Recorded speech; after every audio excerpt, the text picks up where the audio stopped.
ये बंदा फालतू है, नॉनसेंस है, थर्ड क्लास है, करैक्टरलेस है, ऐसे ही है। इस प्रकार की कई बातों को आपने अपने आसपास में सुना होगा, या हो सकता है कि जाने जाने में कभी आपके मुख से भी ये बातें निकल गई हों एक दूसरे व्यक्ति के लिए।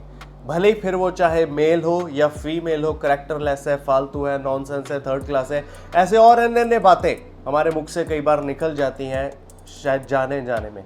अगर इस प्रकार हो रहा है, मेरा ख्याल है कि हम परमेश्वर के वचन को भूल गए हैं। क्योंकि परमेश्वर का वचन उत्पत्ति पहला बाप उसकी 27 आयत में परमेश्वर का वचन कहता है कि परमेश्वर ने मनुष्य को अपने स्वरूप में नर और नारी करके उत्पन्न किया है, यानी कि बनाया है। और अगर हम ऐसा बोल रहे हैं किसी मनुष्य को, भले ही अपने घर में अपने बच्चों को, या हम अब्यूज़ कर रहे हैं, गाली गलौज कर रहे हैं, गुस्सा आ जाता है, हम बहुत सारी ऐसी अलग अलग चीज़ें बोल देते हैं, ये तो नॉनसेंस है, थर्ड क्लास है, इसका तो काम ही ऐसा है, ये तो एकदम निकम्मा है, कुछ नहीं कर सकता या कर सकती, तो इट मीन्स आप अगेंस्ट परमेश्वर की क्रिएशन के बोल रहे हैं।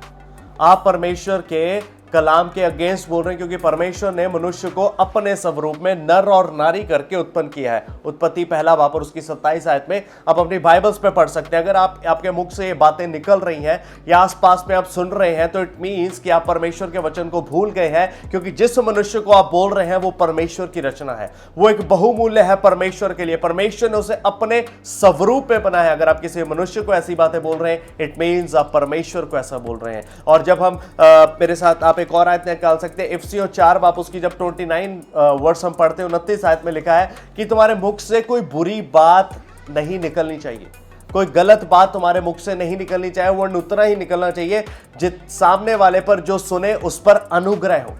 इसलिए अगर आप ऐसी बातें बोल रहे हैं, ऐसे शब्दों का उपयोग कर रहे हैं, आप किसी को नीचा दिखा रहे हैं, आप किसी के इंसल्ट कर रहे हैं, तो वो करना बंद कर दें, क्योंकि आप किसी मनुष्य के नहीं, आप परमेश्वर की इंसल्ट कर रहे हैं। क्योंकि वो मनुष्य जिसकी आप इंसल्ट कर रहे हैं उसे परमेश्वर ने अपने स्वरूप में बनाया है। मेरे जीजो, मेरे प्रियो, कभी भी किसी को कुछ भी बोलने से पहले अपने वर्ड्स को वॉच करें, फिर बोलें, क्योंकि सामने वाला, जैसे आप, मैं और आप परमेश्वर की क्रिएशन है, हम परमेश्वर की रचना है, सामने वाला भी परमेश्वर की रचना है। और अगर आप किसी व्यक्ति को या मेल फीमेल को, किसी को भी आप बोलते हैं आपत्तिजनक बातें, आपत्तिजनक शब्द, तो इट मीन्स आप परमेश्वर को बोल रहे हैं। तो मेरे जीजो, मेरे प्रियो, परमेश्वर के गुनाहगार ना बने, इसलिए अपनी जुबान को सुधारें, अपनी लैंग्वेज को, अपनी बातों को, अपने वर्ड्स को, उन्हें सुधारें और परमेश्वर की हजूरी में आए और परमेश्वर के वचन के अनुसार अपने जीवन को जीना शुरू करें। God bless you all.